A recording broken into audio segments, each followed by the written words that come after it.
우리가 어느 시대나 그 시대의 그 흐름이라는 게 있잖아요. 우리가 유행이라는 말로 표현할 수도 있고, 뭐 시대 사조 이런 어려운 말을 쓰기도 하는데, 어쨌든 그 시대마다 이 흐름이 있어요.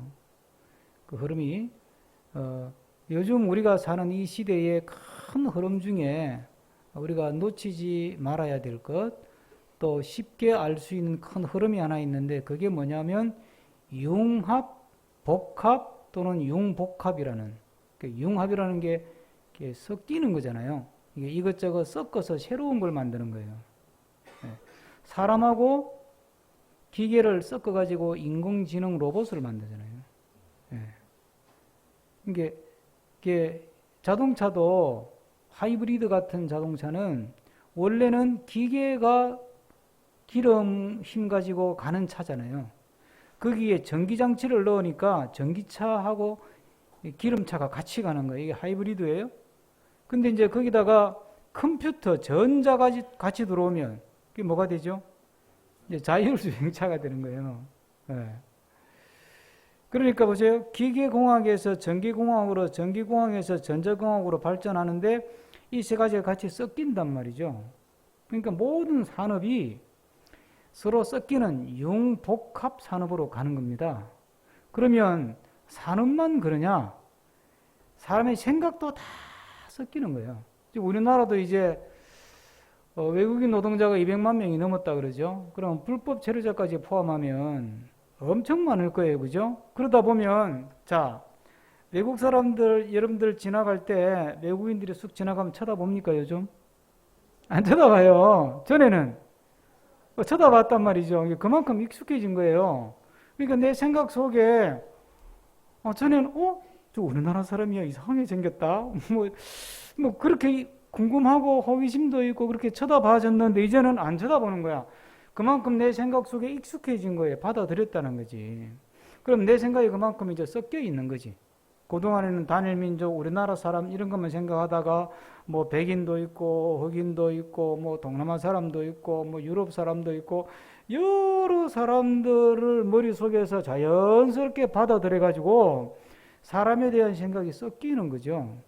지금은 아직도 우리가 외국인을 적극적으로 이민 받는 것에 대해서 국민들은 거부감이 많지만 이거는 모든 학자들이나 모든 대다수의 사람들이 예견하는 거예요. 우리나라가 살 길은 외국인 노동자뿐만 아니라 적극적으로 외국 이민을 받아들이는 거예요.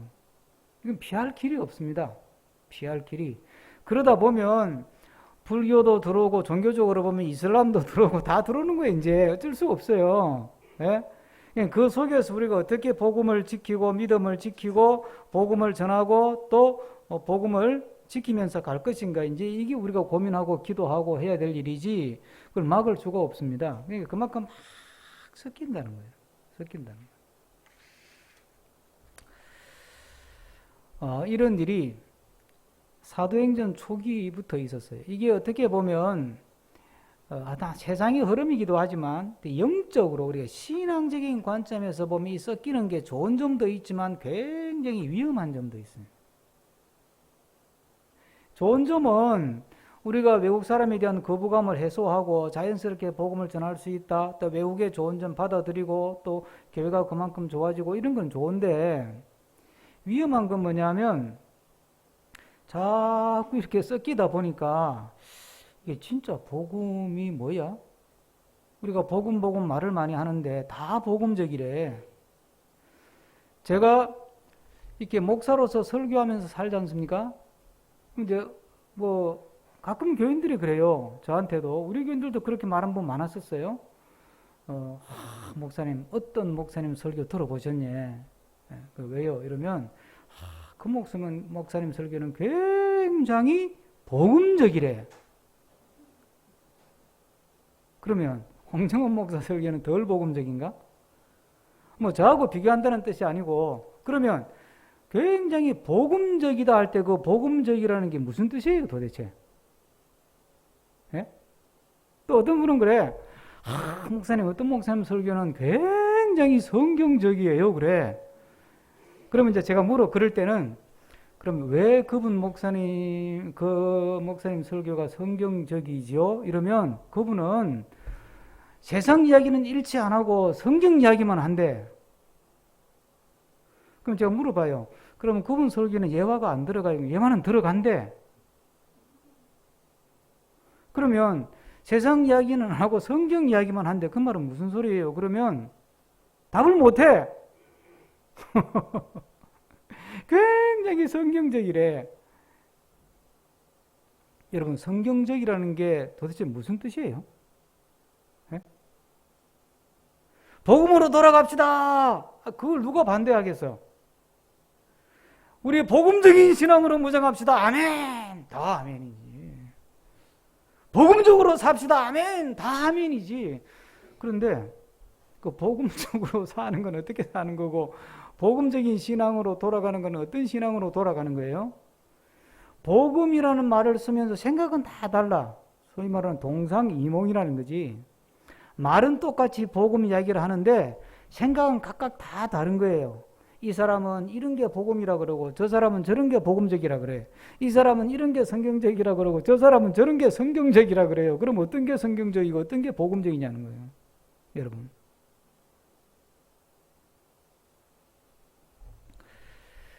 이런 것에 대해서 우리가 정신을 바짝 차리고 복음의 본질 또는 복음의 설교 제목에 이제 핵심이라고 붙였는데 복음의 핵심을 놓쳐버리면 아무리 우리가 입에다가 뭐 복음적, 성경적, 신앙적, 영적 이런 말을 달고 살아도 그 사람은 복음적이지 않고 성경적이지 않고 신앙적이지 않고 영적이지 않은 거예요. 네. 사도 바울이 복음을 전하러 다녔는데 목숨을 걸고 맞아가면서 죽을 고비 넘어가면서 복음을 전하러 다녔는데 한 번은 믿음 좋다는 사람들이 와가지고 한다는 소리가 예수님만 믿어서 되냐 이거야. 율법을 지켜야지. 율법을. 그러니까 이제 사도 바울과 이런 사람들 유대인이니까 아니 율법은 유대 사람들한테 하나님이 주신 거잖아요. 그러니까 유대인들이 지키는 거는 몰라도 이방 사람들은 율법을 받은 민족이 아닌데 이 사람들에게도 율법을 강조해야 됩니까? 그러니까 이방인도 예수님 믿더라도 이방인도 율법을 지키고 율법대로 할례도 받고 그래야 구원받지 이렇게 이야기를 하는 거예요. 그러니까 사도 바울도 유대 사람이지만 가만히 생각하니까 그러면 다 유대인이 되어야 구원받는 건가? 이상하네. 그럼 예수님의 복음이 그럼 유대인들만을 위해서 예수님 십자가에 죽으신 건가? 이상하다. 그래서 이제 사도 바울이 그거 아닌 것 같은데 이상하잖아요. 하나님이 우리 모두를 사랑하시고 예수님 우리 모두를 위해 십자가에 죽임당하시고 우리를 구원하시기 위해서 죄의 권세와 인생의 저주의 삶에서 건져서 구원해서 복된 삶을 살게 하려고 예수님을 보내시고 예수님이 오셔서 십자가에 죽임당하시고 부활하셔서 우리에게 복음의 은혜를 주셨는데 어떻게 자꾸 유대인의 율법을 자꾸 이야기하면 이게 좀 앞뒤가 안 맞잖아요. 그랬더니 그거는 사도 바울 당신은 헬라 지역에서 살았잖아. 이방에서 거기서 공부하고 그러다 보니까 물이 들어서 그런데 그거 당신이 이거 잘못한 거야. 그건 복음적인 게 아니야. 복음적인 거는 예수님 믿더라도 율법도 잘 지켜야지. 유대 율법도 막 이러니까 이제 논쟁이 됐단 말이에요. 그게 성경이 뭐라고 하느냐면 2절에 보시면 얼마나 심각하게 논쟁이 있었냐 하면 이절에 제가 이렇게 이거는 바울 및 바나바와 그들 사이에 적지 아니한 다툼과 변론이 일어난지라. 싸울 정도로. 뭐야? 아니 바울 당신이 뭐 잘 믿으면 얼마나 잘 믿어? 또 바울을 또 바나바는 당신들도 말을 그렇게 하면 안 되지. 지금 복음이 뭔지에 대해서 정확하게 정리를 해야 될 거 아니냐고. 막 싸움이 일어나서 교회 안에서. 그래서 이제 한참 다투다가 이거 우리끼리 답이 안 난다.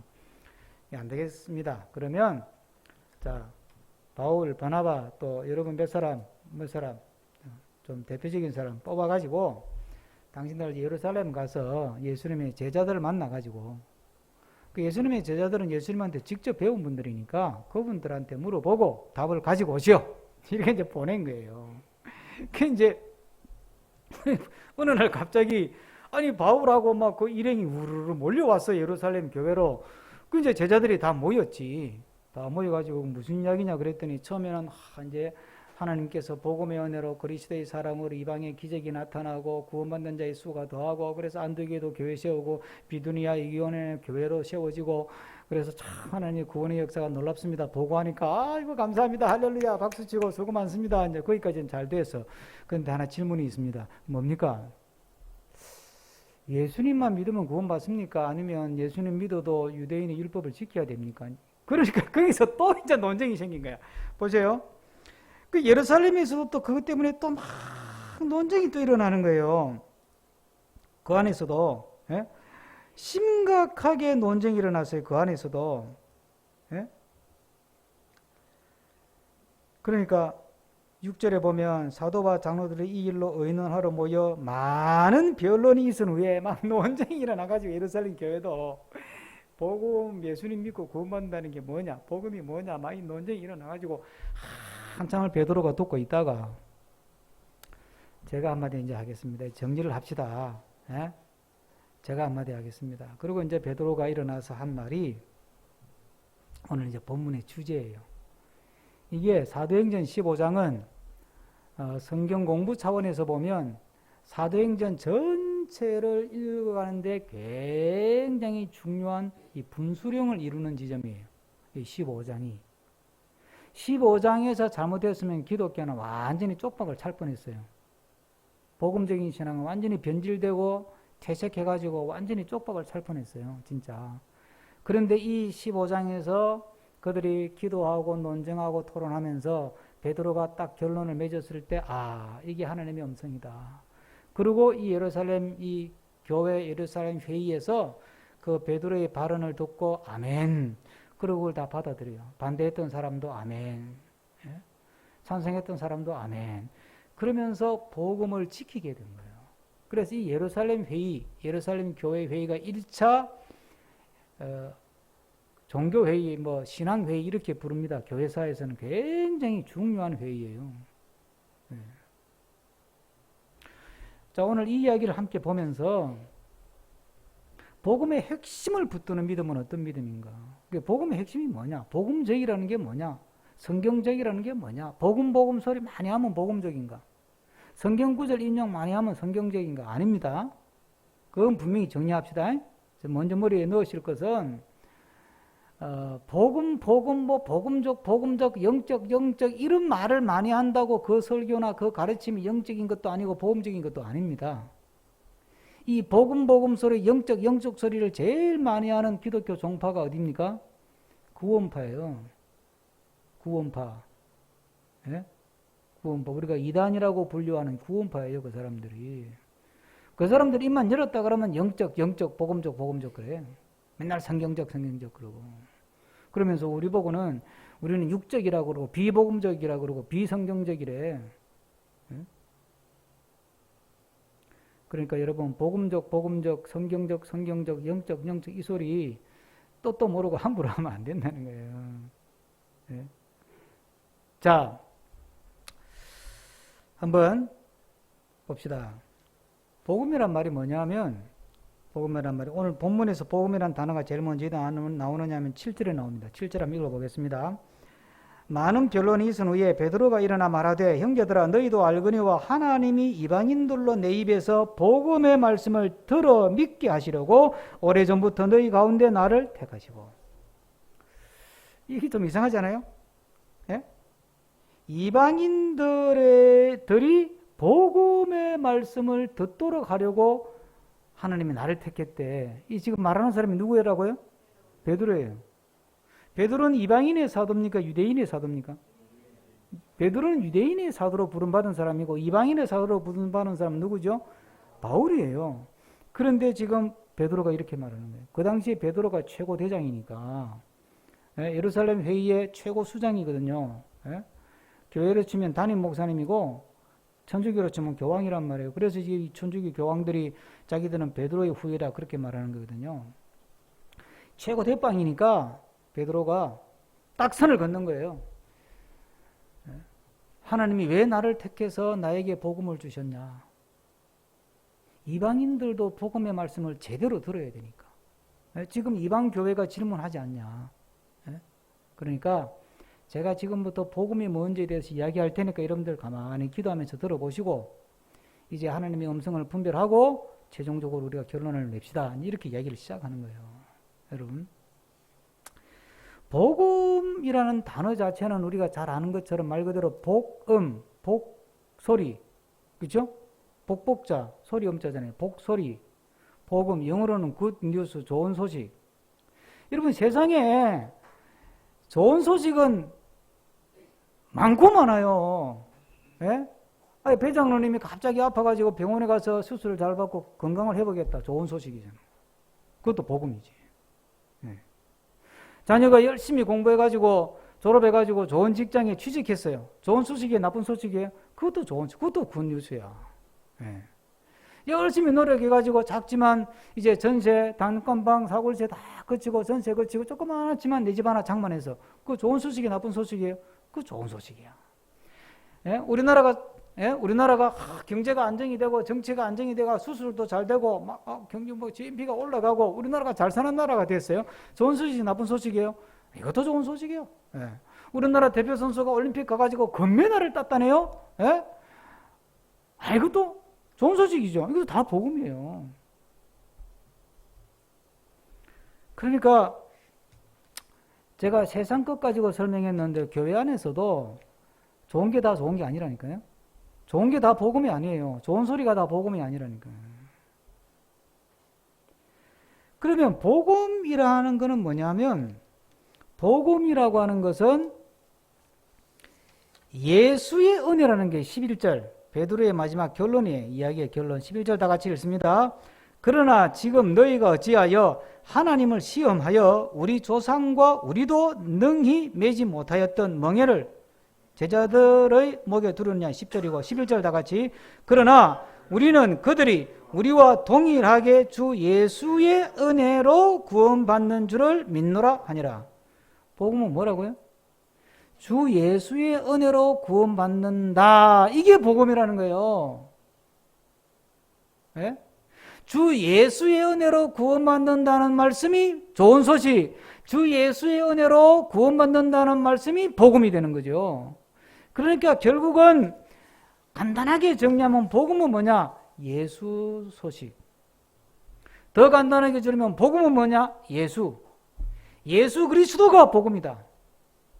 예수 그리스도가 복음이다. 예수가 없으면 아무리 좋은 소식도 복음이 아니다 이 말이에요. 예? 세상에 좋은 소식 많다니까요. 세상에. 여러분, 교회가 막 큰 교회가 되었어요. 좋은 거예요, 나쁜 거예요? 좋은 거죠. 그런데 그 교회 안에 예수님의 가르침이 없어. 예수님의 가르침이 통하지를 않아. 인간적인 욕심이 디글디글거리고 서로 막 장로 되려고 경쟁하고 서로 권사 되려고 경쟁하고, 예? 막 그래. 예? 그러면 그게 복음적인 교회가 되냐고. 예수가 없는데 예수님의 가르침이 받아들여지지 않고 예수님의 가르침이 통하지를 않는데 그러면 그건 복음적인 교회가 아닌 거예요. 복음은 뭐냐? 예수다. 예수를 믿고 예수의 은혜로 구원받는다는 소식이 복음이라면 복음은 예수로부터 시작하고 예수로부터 끝나는 거예요. 아무리 큰 몹쓸병에 걸려서 치료해가지고 기도해서 치료해서 병이 나았다 하더라도 그 낫고 나서 예수 안 믿으면 그 사람에게 좋은 일은 생겼지만 복음적인 역사가 일어났습니까? 안 일어났어요? 안 일어난 거예요. 예? 그걸 우리가 분명하게 분별할 줄 알아야 되는 거지. 좋은 게 좋은 거지만 좋은 게 다 성경에서 말하는 복음은 아니라는 거예요. 성경에서 말하는 복음은 뭐냐? 그 중심에 누가 있어야 된다고요? 예수님. 그 중심에 예수 그리스도가 있어야 되고 그 중심에 예수 그리스도에 대한 사랑, 예수 그리스도에 대한 믿음, 예수님의 가르침에 대한 순종, 예수님의 정신이 살아있을 때 그게 복음이 되는 거예요. 집에 추석이라고 모여가지고 예배를 드리는데 집집마다 성경 구절을 막 덕지덕지 도배하듯이 붙여놨어. 예수님 그림도 구해가지고 거침하게 붙여놨어요. 예? 그리고 집에는 복음성가, 복음찬양, CCM 올려 퍼져요. 그렇다고 그 집이 신앙적이고 복음적인 집인지 아닌지는 몰라요. 모여 앉아서 하는 이야기는 맨날 돈 버는 이야기만 하고 서로 다 돈 때문에 서로 경쟁하고 싸우고 다투고, 서로 부부간에 서로 어르렁거리고 싸우고 다투고, 예수님의 가르침은 전혀 없고 예수님께 순종하는 모습도 전혀 없고 예수는 간대 없고 나만 있어. 예수님은 간대 없고 세상 욕심만 있어요. 그러면 그 집이 복음적인 가정이냐? 아니라는 거예요. 세상이 아무리 좋은 것을 가져도 예수 그리스도가 없으면, 예수 그리스도의 가르침이 없으면, 예수 그리스도의 정신, 예수 그리스도의 영이 그 속에 없으면 복음적인 것도 아니고 복음도 아니다. 우리를 죄에서 구원하신 예수, 우리의 인생에 있어서 우리의 인생을 방황하는 인생에서 건져주시고 구원해 주시는 것은 예수 그리스도. 바로 그 예수 그리스도. 그 예수 그리스도가 복음이고 그 예수의 복음을 꼭 붙들고 사는 게 이게 믿음 생활인 거예요. 우리 안에 언제나 예수 복음, 예수 그리스도의 복음, 세상에 좋은 소식, 세상에 좋은 말, 세상에 좋은 가르침, 세상에 좋은 것 이런 것이 아니라 예수의 복음, 예수 그리스도의 복음을 탁 붙들고 살아가는 우리가 되기를 축복합니다.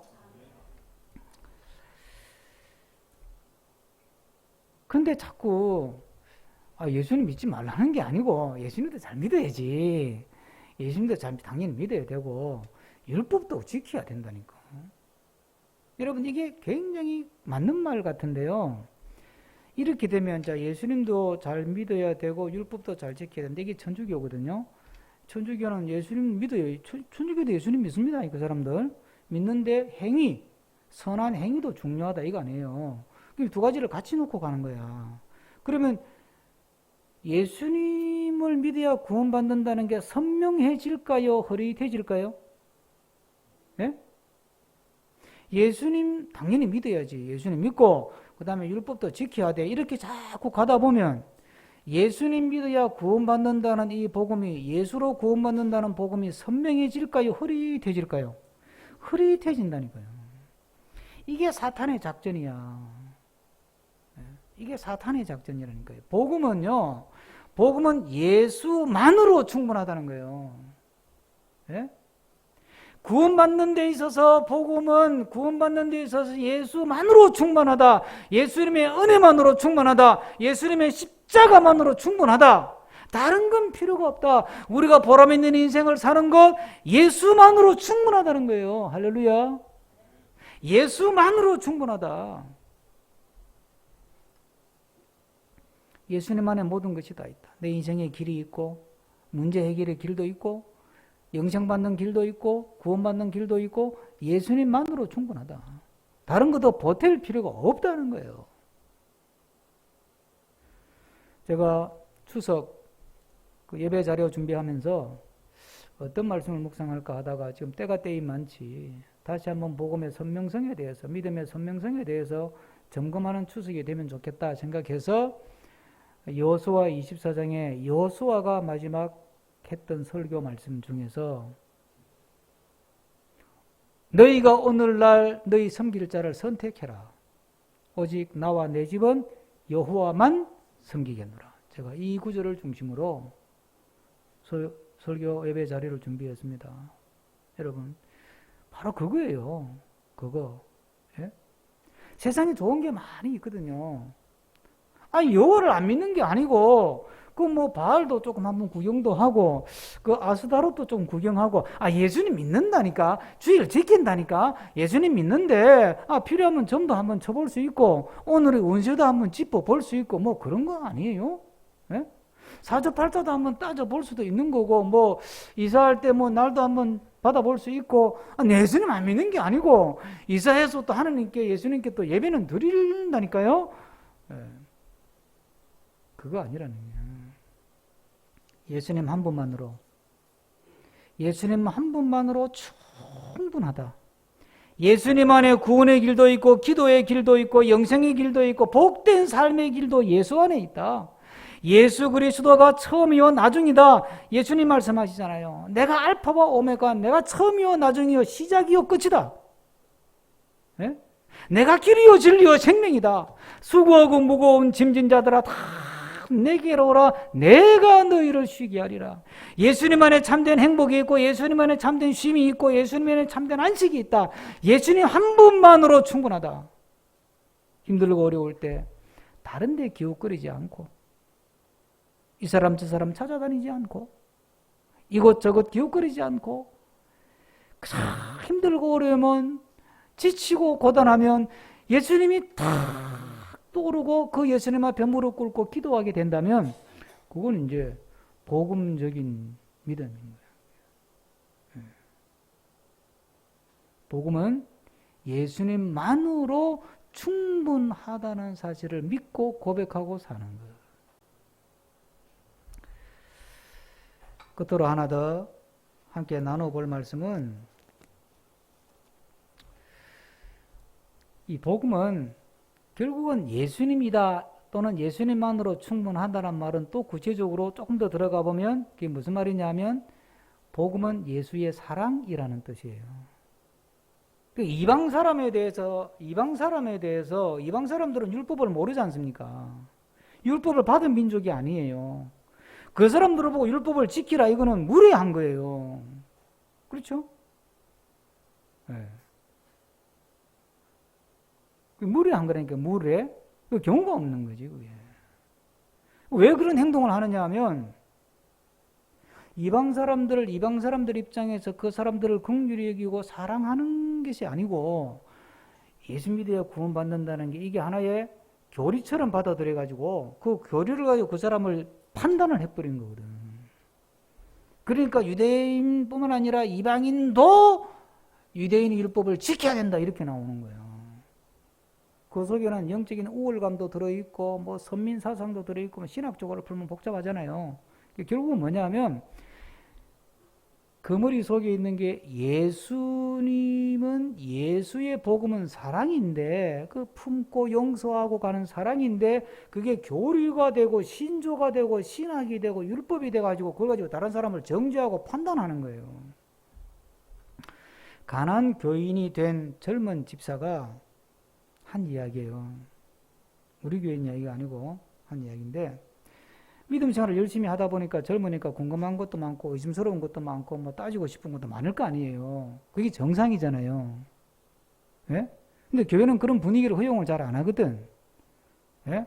뭐 묻고 따지고 그러면 이게 째려보잖아, 교회가. 근데 이 집사님이 그래도 믿음 좋다는 분 한 번 찾아가서 자기가 궁금하게 생각하는 거 조금 미심적인 이런 거 물어봤어. 그랬더니 그분이 딱 한마디가 하는 말이 아이고 집사님 시험 들었네. 집사님 그거 의심병이야. 딱 이래버리는 거야. 그러니까 마음이 탁 닫혀버렸어.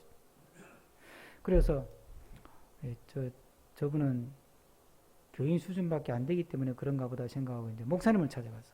목사님 제가 이런저런 생각이고 궁금하고 좀 이렇게 좀 그래요. 그래서 이제 목사님한테 이제 듣고 똑같은 내용을 물으면서 상담을 했어.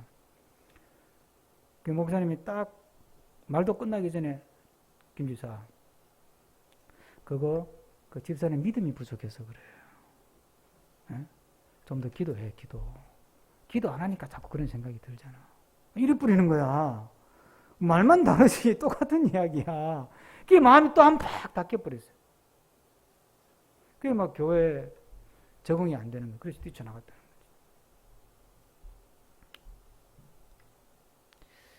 거지. 우리는 잘 믿는다고 하면서 다른 사람을 교리적으로 정죄하고 판단을 해요. 여러분, 그거 잘 믿는 게 아니거든요. 예? 복음은 뭐라고요? 이방인도 품는 예수의 사랑이라니까요. 나만 믿으면 구원받는다는 예? 그 핵심이 뭐예요? 사랑이라니까, 사랑. 만약에 여러분들이 좀 나하고 생각이 좀 다른 사람 이렇게 보고 그 사람 입장에서 이해하고 사랑하고 용서하고 품으려고 하지 않고 나하고 다르다고 그걸 자꾸 가지고 뭐 맞니 옳으니 판단하고 정죄하는 마음이 먼저 생긴다면 여러분들이 복음에서 조금 벗어나 있는 거예요. 네. 그 로버트 뱅크스라고 하는 사람이 있는데 이 사람이 1세기 교회 예배 이야기라고 하는 조그마한 책을 하나 썼어요. 제가 꽤 오래전에 읽었는데 설교 준비하는데 그 책이 생각나서 제가 다시 한번 뒤져봤어요. 그 책에 이런 이야기가 나와요.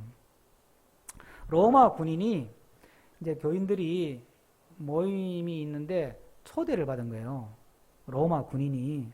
로마인은 이방인이잖아요. 근데 이 사람은 아마 기독교를 박해하는데 앞장서지는 않았던가 봐. 그러니까 이제 로마 군인을 교인들이 자기들 모임에 초대를 했어. 이제 또 가서 이제 초대하니까 자기는 굉장히 기대를 한 거예요. 뭐 이 기독교에 대한 그리스도인에 대한 이런저런 말들이 많이 막 돌아다닐 때니까, 예? 저놈들은 뭐 이상한 짓 한다, 하여튼 별별 희한한 소문이 다 돌았잖아요. 그러니까 이제, 이게 초대한 사람은 사람이 점잖고, 그러니까 한번 이제 초대를 받아서 응해서 이제 가서 기대를 잔뜩 하고 간 거예요. 이제 가서 탁 모임에 참석하는데, 느낌이 딱 첫 문장이 이래요. 이 모임 전체에는 종교적으로 볼 때 종교적인 내용이라고는 거의 없었다. 뭐 이렇게 모인다 그러길래 가서 우리 예배 드리듯이 모이면 우리 조용하게 예배 기도로 준비하고 그다음에 예배 시작하고 설교하고 찬송구로 기도 이런 게 있잖아요. 그런 어떤 종교적인 어떤 제의, 종교적인 의식 이런 게 막 있을 줄 알았는데 그게 하나도 없는 거예요. 근데 이 사람들은 모여서 보니까 어떤 사람이 그냥 한 사람이 다 이렇게 모이니까 기도하는 거예요, 그냥. 근데 하나님 오늘 우리가 예수 그리스도의 제자들이 모였는데 우리 안에 좋은 교제가 있게 해주시고 우리가 예수 그리스도의 은혜를 드러내고 사랑을 드러내고 영광을 드러내게 해주시고 이거 간단한 그냥 기도를 하고는 이제 뭐 그냥 보통 우리 만나면 이야기하듯이 친구들 중 보면 이야기하듯이 뭐 전차 경기 이야기도 하고 노예 이야기도 하고 그러면서 야, 그 노예 그거 좀 이게 좀 나쁜 거 아니야? 그거 사람을 노예로 부리는 거 뭐 이런 이야기도 하고 뭐 그게 뭐 꼭 나쁘다고 볼 수 있겠어. 노예가 없으면 그럼 이런 누가 해? 또 이렇게 말하는 사람도 있고 뭐 그런 이야기들을 서로 이렇게 자연스럽게 서로 이야기를 막 하는 거예요. 그렇다고 해서 막 서로 싸우지도 않고, 예? 또 뭐 보니까 뭐 아이들이 막 준비한 막 찬양도 막 하니까 그것도 보고 막 박수 치고 막 이러는 거예요. 근데 자기가 그 자리에 앉아 있는데 자기는 그리스도인이 아닌데 이방 사람인데 전혀 거부감이 없는 거야. 그래서 너무 자기를 친절하게 대해주고 어색하지 않게 충분히 배려해 주는데 더 놀란 거는 가만히 보니까 이상하다. 구성이 이상한 거예요. 저 양반은 귀족인데? 저 양반은 저 귀족집의 노예인데? 그런데 그게 귀족하고 노예하고 마주 앉아가지고 막 토론도 하고, 뭐 이야기도 하고, 그러는 거야. 뭐 귀족이 이렇게 말하면 노예가 제 생각은 조금 다른데요, 있잖아요. 그러면서 자기 의견 이야기하고 그러면 그래? 그렇게도 생각할 수 있군요. 형제님 참 그 생각이 참 놀랍습니다. 뭐 이거 보니까 이 로마 군인이 멘붕이 오는 거야. 이거 일반 사회에서 저랬으면 쟤는 당장 목이 날아나는데 남자 여자 서로 얼마나 인격적으로 대하는지 뭐 남자가 여자 무시하는 것도 없고 여자가 남자 대드는 것도 없고 서로가 존중하면서 대화를 나누는데 희한한 거야 기분이. 그러면서 마음이 편한 거예요. 여러분 핵심이 뭐예요? 거기 갔더니 예배가 은혜스럽더라, 뭐 찬양이 은혜스럽더라, 뭐 기도가 은혜스럽더라, 뭐 그게 아니고 그 안에 그 모임 안에 잔잔히 흐르는 사랑이 있더라는 거예요. 사랑이. 이게 복음은 뭐냐? 사랑이라는 거지. 사랑. 여러분 우리 안에 내가 복음을 가지고 있다는 걸 어떻게 보여줄 수 있을까요? 예?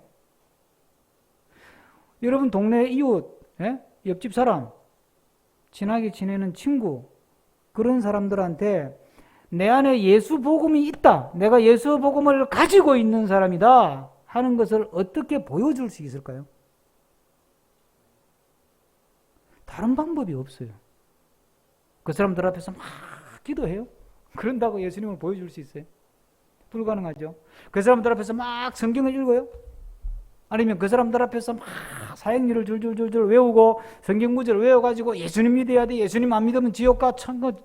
예수님 믿어야 천국 가. 아무리 잘 살아도 예수님 안 믿으면 지옥 가는 거야. 심판받아. 마지막 종말의 날에 당신은 지옥 가는 거야.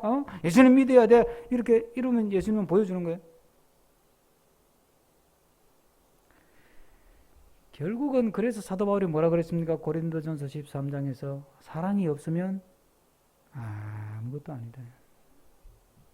천사의 방언을 하고 예언을 하고 귀신을 쫓고 이적을 행해도 사랑이 없으면 아무것도 아니다.